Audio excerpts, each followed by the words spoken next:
Hello everyone, welcome to my channel. అందరూ ఎలా ఉన్నారండి? అందరూ బాగున్నారు కదా? అందరికీ ఎంతో ఉపయోగపడే చాలా మంచి కొత్త టిప్స్ని అయితే ఈ వీడియోలో షేర్ చేయబోతున్నాను. ఇంకా ఫస్ట్ టిప్ని అయితే తెలుసుకుందాము. ప్రతిరోజు కూడా మన ఇంట్లోనూ ఎక్కువగా వాడే రిమోట్లు అనేవి ఒక్కొక్కసారి కూడా పనిచేయవు కదండి. అలాగే బ్యాటరీ పవర్ అనేది కూడా తక్కువ కాలం వచ్చి అలాగే లూజ్ అయిపోతూ ఉంటాయి లోన బ్యాటరీస్ అనేవి. అలాంటప్పుడు రిమోట్ అనేవి చాలా మంది కూడా కింద కొట్టడం లేదంటే ఈ విధంగా చేతితో కొట్టి ఆన్ చేస్తూ ఉంటారన్నమాట. ఈ విధంగా మనకి లూజ్ అయిపోకుండా బ్యాటరీస్ అనేవి, బ్యాటరీ పవర్ అనేది కూడా తగ్గిపోకుండా, సెల్స్ అనేవి మనకి ఎక్కువ రోజులు మెన్నికి రావాలి, కొత్త దానిలాగా అయితే పని చేయాలి రిమోట్లో అనుకున్నట్లయితే ఒక చిన్న మంచి టిప్ని అయితే తెలుసుకుందాము. ఎప్పుడైనా కూడా బ్యాక్ సైడ్ ఈ విధంగా ఉండే రిమోట్ బ్యాటరీలు అనేవి ఒక్కసారి చెక్ చేయండి. సో ఏదైతే మనకు లూజ్గా ఉందో దాన్ని సెట్ చేసేసుకుంటే సరిపోతుంది అనమాట. ఈ విధంగా మనకి సెల్స్ పవర్ అనేది తగ్గిపోకుండా, సెల్స్ కూడా ఎక్కువ రోజులు బాగా పని చేయాలంటే సిల్వర్ ఫాయిల్ అనేది ఉంటుంది కదండి. సో దాన్ని చిన్న పీస్ని అయితే తీసుకోండి. సో ఈ సిల్వర్ ఫాయిల్ అనేది మనకి ఏంటంటే సెల్స్ పవర్ను పెంచడమే కాకుండా సో బ్యాటరీస్ అనేవి కూడా మనకి కొంచెం లూజ్గా అయిపోయి అటు ఇటు కదిలేస్తూ ఉంటాయి కదండి. సో వాడిన కొద్ది అలాంటివి మనము చక్కగా ఫిక్స్ చేసుకోవడానికి కూడా చాలా బాగుంటుంది అనమాట. వీటిని చిన్న పీస్ కట్ చేసేసుకొని ఈ విధంగా వీలైన మట్టుగా చక్కగా ఇలా ఫోల్డింగ్ చేసేసుకుంటే సరిపోతుంది.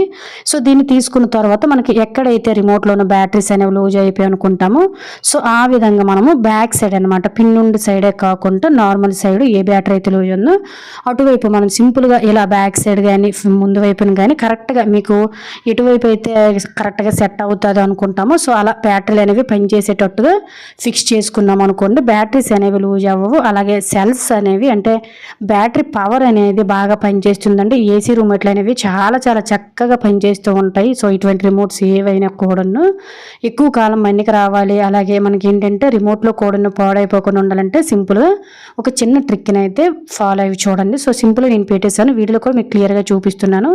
లైట్ కూడా వెలుగుతుందంటే మనకి రిమోట్స్ అనేవి చాలా పర్ఫెక్ట్గా అయితే పనిచేస్తూనే అర్థం చేసుకోవాలి. దీనివల్ల మన టైంతో పాటు మనీ కూడా సేవ్ అవుతుంది. ఖచ్చితంగా ఈ టిప్ అయితే ప్రతి ఒక్కరికి ప్రతిరోజు యూజ్ అవుతుంది కాబట్టి ఇటువంటి టిప్స్ని మీ ఫ్రెండ్స్ అండ్ ఫ్యామిలీకి షేర్ చేయడం అయితే మర్చిపోకండి. ఇంక సెకండ్ టిప్ని అయితే చూద్దాము. నార్మల్గా మనము అగ్గిపెట్లు అనేవి పూజ గట్టును ఎక్కువగా దీపాలు అనేవి వెలిగించడానికి వాడుతూ ఉంటాం కదండి. ఇవి ఒక్కొక్కసారి ఆయిల్ చేతితో కానీ లేదంటే చెమ్మతో అంటే తడి చేతులతో కానీ పట్టుకునేటప్పుడు కూడా అగ్గిపెట్లు అనేవి నానిపోయి అస్సలు మనం వెలిగించేటప్పుడు వెలగవు కదా. ఇలా అగ్గిపెట్లు అనేవి కూడా మనకి ఎక్కువ రోజులు పాడైపోకుండా చెమ్మ పట్టకుండా ఉండాలంటే సింపుల్గా ఇలా ట్రై చేయండి. ఒక్కొక్కసారి మనము పూజ ఆడవిలో పసుపు కుంకాలతో కూడా టచ్ చేసేస్తూ ఉంటాం కాబట్టి అగ్గిపెట్లు అనేవి చాలా చాలా ఇంపార్టెంట్ కాబట్టి పూజలో మనకి ఏవైనా వెలిగించుకోవడానికి గట్టను సింపుల్గా అగ్గిపెట్లు అనేవి తెచ్చుకునేటప్పుడు కొంచెం అంటే కొంచెం బియ్యాన్ని అయితే వేసుకోండి. ఈ విధంగా బియ్యం అనేవి వేయడం వలన బియ్యానికి చెమ్మను పీల్చుకునే శక్తి అనేది ఉంటుంది కాబట్టి సో బియ్యం అనేది ఈ చెమ్మ అనేది పట్టనివ్వకుండా అగ్గిపూలలో కూడా మనం వెలిగించేటప్పుడు కూడా అటు ఇటు కదులుతూ ఉంటాయి కాబట్టి రైస్ వల్ల సో మనకి ఏంటంటే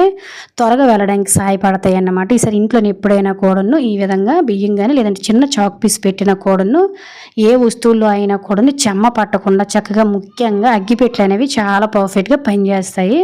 ఒకసారి ఇంట్లోనైతే ట్రై చేసి చూడండి. ఇంకా థర్డ్ టిఫిన్ అయితే చూద్దాము. సో టమాటోస్ అనేవి మనం తెచ్చుకునేటప్పుడు ఫ్రెష్గానే ఉంటాయి, కొన్ని రోజులకి మనకి పురుగు పట్టేసి ఈ విధంగా వాడిపోయినట్లు అయిపోతూ ఉంటాయి కదండి. ముఖ్యంగా ఇప్పుడు ఈ సమ్మర్లో మనము ఎన్ని కేజీలు తెచ్చుకున్నా కూడా ఫ్రిడ్జ్లో స్టోర్ చేసుకున్నా కూడా అస్సలు మనకి ఇవి ఉండవు. ముఖ్యంగా తొక్క అనేది బయట పూర్తిగా వాడిపోయి సో మనకి పూర్తిగా పాడైపోతూ ఉంటాయి కదా. ఇలాంటప్పుడు మనకి టమాటాస్ అనేవి ఎక్కువ రోజులు పాడైపోకుండా సింపుల్గా ఏ విధంగా స్టోర్ చేసుకోవాలో ఈ వీడియోలో చూద్దాం. టమాటాలు అనేవి ఎప్పుడు తెచ్చుకున్నా నీట్గా కడిగేసుకొని శుభ్రంగా తడి లేకుండా తుడుచుకున్న తర్వాత ఏదైనా కోకోనట్ ఆయిల్ కానీ లేదంటే కుకింగ్ ఆయిల్ కానీ వీడియోలో చూపిస్తున్న విధంగా టమాటా మొదల వైపు అలాగే ఇలా టమాటాలు మొత్తం కూడా అప్లై చేసామనుకోండి, ఆయిల్ అనేది తొక్క అనేది ముడిచిపోకుండా అంటే వాడిపోకుండా అలాగే లోన వైపు పురుగు పట్టకుండా టమాటాలు అనేవి ఎక్కువ రోజులు ఫ్రెష్గా ఉంచడానికి సహాయపడతాయి అన్నమాట. ఇలా మీరు ఆయిల్ రాసి బయట కూడా స్టోర్ చేసుకోవచ్చు, లేదా ఫ్రిడ్జ్లో స్టోర్ చేసుకోవాలనుకున్నట్లయితే ఈ విధంగా ఒక ఫాల్టింగ్ కవర్ తీసేసుకొని ఈ విధంగా మనము ఎక్కువ రోజులు నిల్వ ఉండాలనుకునేటప్పుడు చుట్టూ కూడా ఒక టూత్ పిక్ పొలతో ఇలా హోల్స్ పెట్టేసి చక్కగా మనము వెజిటేబుల్ బాక్స్లో పెట్టేసి కావాల్సినప్పుడు వాడుకున్నాం అనుకోండి, టమాటాలు అనేవి కుళ్ళిపోకుండా వాడిపోకుండా పురుగు పట్టిపోకుండా ఎక్కువ రోజులు నిల్వ ఉంటాయి. ఖచ్చితంగా ప్రతి ఒక్కరి కిచెన్లో యూజ్ అవుతుంది కాబట్టి ఒకసారి ట్రై చేసి మీ శ్రమతో పాటు మనీని కూడా సేవ్ చేసుకోండి.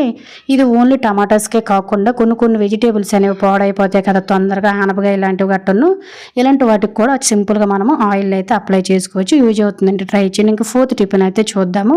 అల్లం అనేది ఎంత ఇంపార్టెంటో మనకి వంటగదిలో అందరికీ తెలిసింది. ఇలాంటి అల్లం అనేది మనం తెచ్చుకునేటప్పుడు ఒక్కొక్కసారి ఎక్కువ మట్టితో తెచ్చుకోవాల్సి ఉంటుంది కదండి. అంటే మార్కెట్లో ఎక్కువ ఎక్కువ ఉంటుంది. దీన్ని కడగాలంటే చాలా శ్రమ పడవలసి కూడా వస్తుంది.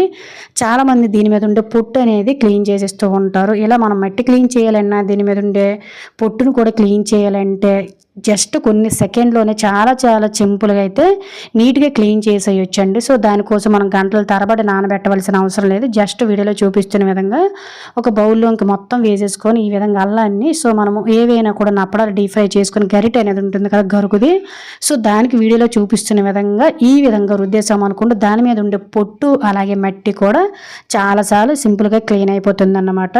సో ఎప్పుడైనా అల్లాన్ని ఎక్కువగా మనం తెచ్చుకుంటూ ఉంటాం కాబట్టి క్లీన్ చేయాలనుకునేటప్పుడు సింపుల్గా ఈ మెథడ్లో అయితే ఒకసారి క్లీన్ చేసి చూడండి. అలాగే ఫ్రెండ్స్, ఇంకొక చిన్న రిక్వెస్ట్ అంటే ఇంకా మీరు ఎవరైనా మన ఛానల్ సబ్స్క్రైబ్ చేసుకోలేకపోతే ప్లీజ్ సబ్స్క్రైబ్ చేసుకొని పక్కన ఉన్న బెల్ ఐకాన్ ఆల్ యాక్టివేట్ చేసుకోండి. అలాగే వీడియో కనుక నచ్చినట్లయితే ప్లీజ్ ఒక లైక్ చేసి ఇటువంటి యూజ్ఫుల్ టిప్స్ని మీ ఫ్రెండ్స్ అండ్ ఫ్యామిలీకి షేర్ చేయడం అయితే మర్చిపోకండి. అలాగే ఇరుకుల్లో మనం ఈ విధంగా చేయలేం కాబట్టి అంచు అనేది కొంచెం స్ట్రాంగ్గా ఉంటుంది కాబట్టి సో ఇరుకుల్లోనూ కూడా చాలా సింపుల్గా మట్టితో పాటు మనము పొట్టును కూడా సింపుల్గా క్లీన్ చేసేయచ్చు. ఒకసారి మా అల్లం అనేది చూడండి ఎంత నీట్గా అయితే క్లీన్ చేసేసాను. ఎప్పుడైనా కేజీలు అల్లాన్ని కడగాలనుకునేటప్పుడు గంటలు మనం నానబెట్టి రుద్ది కడిగే పనే లేకుండా సింపుల్ ఒక్కసారి ఇలా ట్రై చేసి మీ శ్రమను అయితే తగ్గించుకోండి. యూజ్ అవుతుందండి, ట్రై చేయండి. ఇంకా ఐదో టిప్ని అయితే చూద్దాం. ఒక్కసారి మనం ఇంట్లోనే నెయిల్ పాలిష్ పెట్టుకునేటప్పుడు వలిగిపోయినా, లేదంటే ఇంట్లోనే చిన్నపిల్లలు ఉండేటప్పుడు పెయింటింగ్ వేసేటప్పుడు, లేదంటే నెయిల్ పాలిష్ పెట్టేసేటప్పుడు ఇలా వలిపేస్తూ ఉంటారు కదండి. సో ఫ్లోర్స్ మీద పడ్డాయంటే అస్సలు క్లీన్ చేయలేము. అలాంటప్పుడు సింపుల్గా గీతలు పడకుండా, అలాగే ఏంటంటే మనము రుద్దే పని లేకుండా సింపుల్గా చిటికలోన ఎంత నెయిల్ పెయింట్ని అయినా క్లీన్ చేసేయాలంటే సింపుల్గా ట్రై చేయండి. ఏమీ లేదు, ఇటువంటి నెయిల్ పెయింట్ ఎక్కడ పడినా కూడా ఇంట్లోన కొంచెం షుగర్ని అయితే యాడ్ చేసేసుకోండి. షుగర్ అనేది మనకి ఒక స్క్రబ్బింగ్ లాగా గరుకుగా ఉంటుంది కాబట్టి ఏంటంటే మనకి సింపుల్ ఇటువంటి వాటిని రిమూవ్ చేసుకోవడానికి చాలా బాగా అయితే యూజ్ అవుతుంది అనమాట. ఈ విధంగా ఒక చిన్న క్లాత్తో కానీ లేదంటే కవర్తో కానీ ఇలా రుద్దేసి చక్కగా క్లీన్ చేసుకోవచ్చు. అంత సింపుల్గా క్లీన్ అయిపోతుంది. చూసారు కదండి, మనకి గీతలో పడవు. అలాగే ఇటువంటి పెయింట్స్ కానీ నెయిల్ పెయింట్స్ కానీ సింపుల్గా పోతాయి. ఇంకా వదలలేదంటే కొంచెం వాటర్ను కూడా వేసేసారు అనుకోండి, మొత్తం అక్కడ కలర్ లాంటిది ఏది కూడా లేకుండా సింపుల్గా క్లీన్ అయిపోతుంది. ఒక్కసారి అయితే క్లియర్ చూడండి.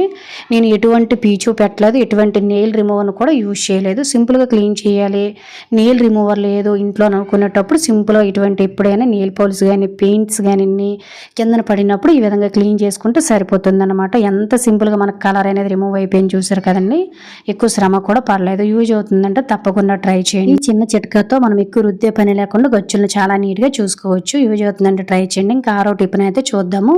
ఇంట్లో నాకు ఖచ్చితంగా మగవారు వాడే ఇటువంటి షర్ట్లు అనేవి ఓల్డ్ అయిపోయిన తర్వాత పక్కన పడేస్తూ ఉంటాం కదండి. వీటి వల్ల కూడా మనకి ఇంట్లో చాలా యూజెస్ అయితే ఉంటాయి.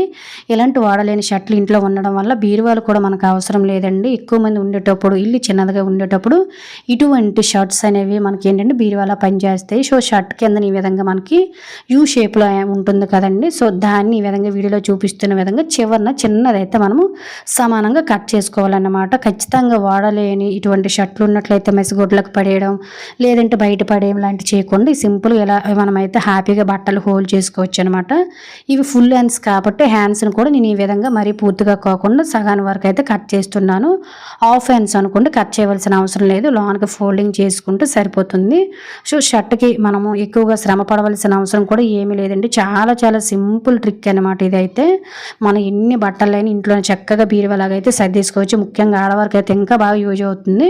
కట్ చేసిన షర్ట్ని ఈ విధంగా రిటర్న్ చేసుకొని కిందన కట్ చేసాం కదా, దాన్ని కట్ చేసిన ప్లేస్లో మీరు చేతి కుట్టైనా వేసుకోవచ్చండి. నేనైతే మిషన్ అనేది ఉంది కాబట్టి మిషన్ కుట్టు అనేది సింగిల్గా ఈ విధంగా వేసేసాను. ఆ తర్వాత బటన్స్ అనేవి ఈ విధంగా మనము ఓపెన్ చేసినట్లయితే మనకు ఒక బ్యాగ్ అనేది రెడీ అయిపోతుంది అనమాట. కిందన ఒక బటన్ అనేది ఓపెన్ చేయకుండా ఇలా వదిలేయండి. చాలా బాగా యూజ్ అవుతుంది. ఎవరికైతే ఇంట్లోన ఎక్కువ బట్టలు ఉన్నాయి, ప్లేసెస్ అనేవి ఎక్కువగా లేవు, లేదంటే మనకి ఇల్లు అనేది చిన్నదిగా ఉంది అనుకునేటప్పుడు సింపుల్గా ఈ విధంగా అయితే మన శ్రమతో పాటు మనీని కూడా సేవ్ చేసుకోవచ్చండి.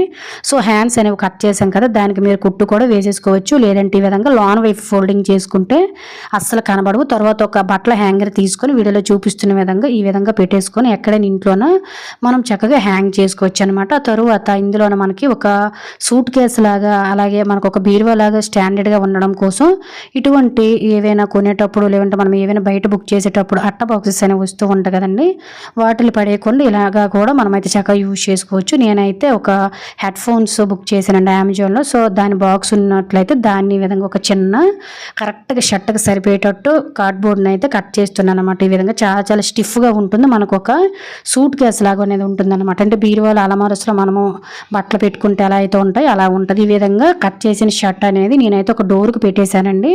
ఈ డోర్ బ్యాక్ సైడ్ పెట్టేసుకున్న తర్వాత ఇందులోనైతే నేను చక్కగా కట్ చేసిన అట్ట పీసును కూడా పెట్టేసుకున్నాను. చాలా స్టాండర్డ్గా ఉంది చూసారు కదా. ఆ తర్వాత శారీస్ అనేవి ఈ విధంగా సింపుల్గా నేనైతే ఫోల్డింగ్ చేసుకొని పెట్టేసుకుంటున్నాను అనమాట. ఖచ్చితంగా ఒక్క షర్ట్లో మనకైతే 10 నుంచి 20 చీరల వరకు కూడా మనమైతే ఫోల్డ్ చేసుకోవచ్చు.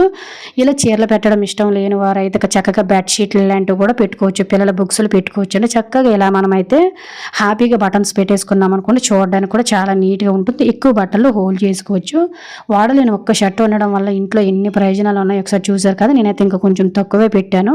చూడడానికి కూడా చాలా చాలా బాగుంటుంది. ఈ విధంగా మీరైతే ఎక్కడైనా హ్యాంగ్ చేసుకొని పెట్టుకోవచ్చు. నేనైతే డోర్ పెట్టేసుకొని చక్కగా వాడుకుంటున్నాను అనమాట. అలాగే దీనికి మనకి ఏంటంటే ఇక్కడ పాకెట్ కూడా ఉంది కాబట్టి మనం రిమోట్ లాంటివి లేదా స్టిక్కర్ ప్యాకెట్ లాంటివి కూడా పెట్టుకోవచ్చు అన్నమాట.